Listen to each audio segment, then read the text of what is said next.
Hello, hello mga beshi! Kumusta na kayong lahat? Ngayong araw na to, gawa tayo ng Holland food. Gawa tayo ng asparagus. Kasi season dito sa amin ngayon ng asparagus. Potato. Binalatan ko na po siya. Tapos iboboil na lang natin siya. Lalagyan natin yung water ng salt. Very simple po ang pagkain ng Dutch.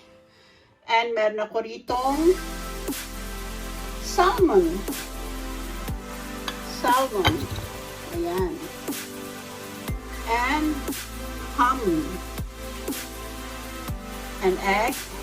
And a cream.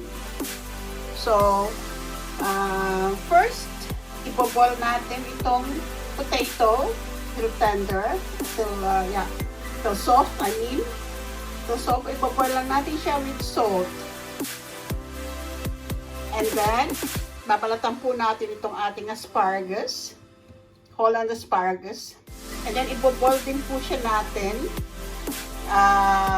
in water with salt and lemon. A little bit of lemon para hindi po mag-change ng color.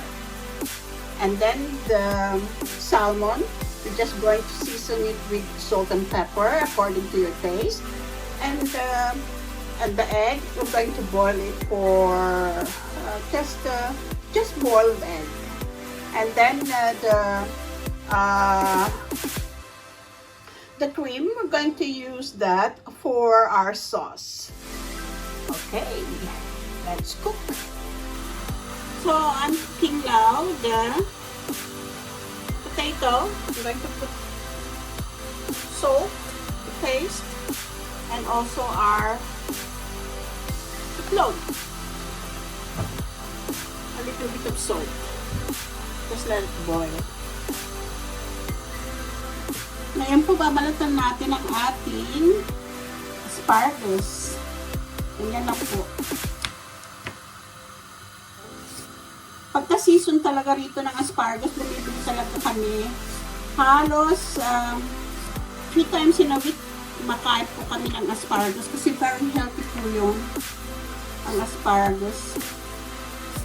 Kaya pagka-season talaga, hindi ko pinapalampas. Bumibili talaga ako. It's because very healthy, good for our health. Kaya po, na-advise ko sa inyo, pagka-season po ng asparagus dyan sa atin, bumili na po kayo.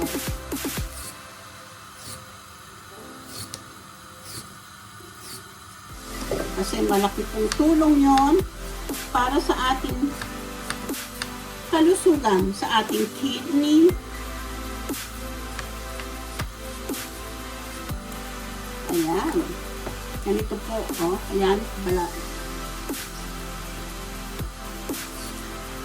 Ganyan lang po. Ganun lang kadali. Tapos, iboboil natin sila. Napakasimple lang po yung pagkain ng Dutch. Puro boil. Hindi ka pare sa atin. Puro gisa ng gisa. Dito po, boiled lang po ng boil. Ayan. Pakukulaan na po natin ang ating asparagus. Lalagyan ko lang po siya ng a little bit of salt according to your taste. At a squeeze of lemon.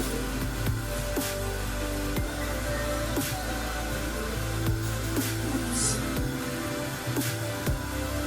Yan lang po. Palambutin lang po natin siya for a few minutes. See you later. And dito po meron ako itong butter.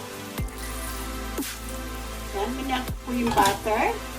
Ito dito meron akong olive oil. I-fry na po natin ang ating salmon. Sinisin ko lang po siya ng salt and pepper. Ayan po.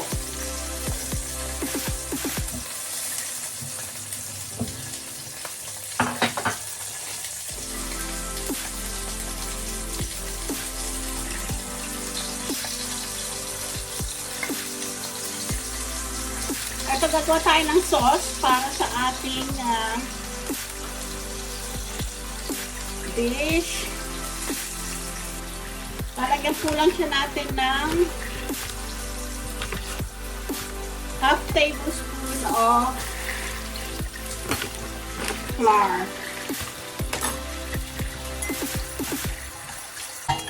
Ayan. Baliktarin naman natin ang ating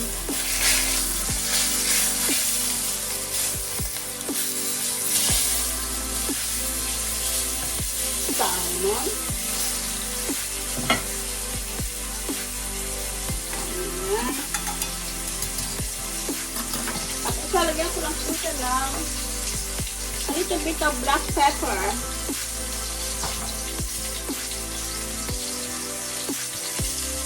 And a pinch of salt.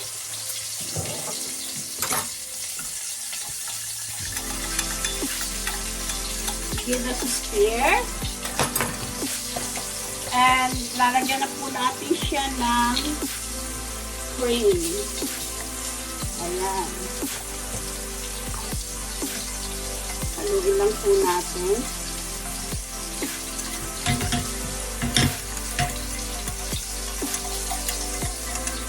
Antayin natin para make sure lumapot po ng konti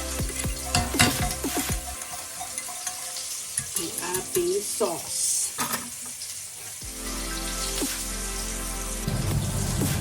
Ayan, ang ating butter sauce. Lalagyan ko lang po siya ng vegetable flavor condiments. And let's give a stir.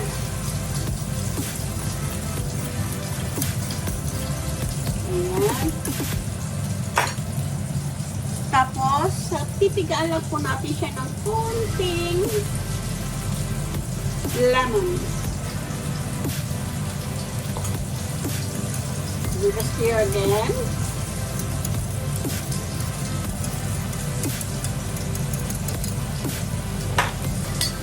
And let's taste.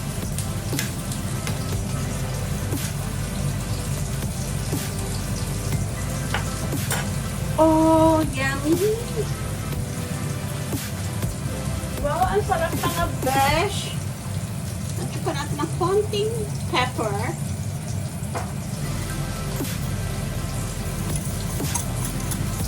And our sauce is done.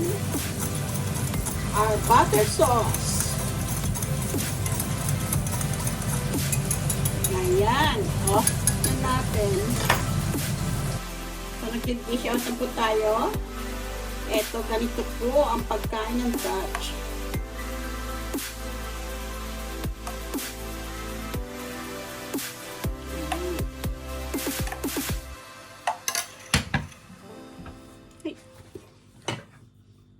So, ito na po ang mga beshi ang ating finished product.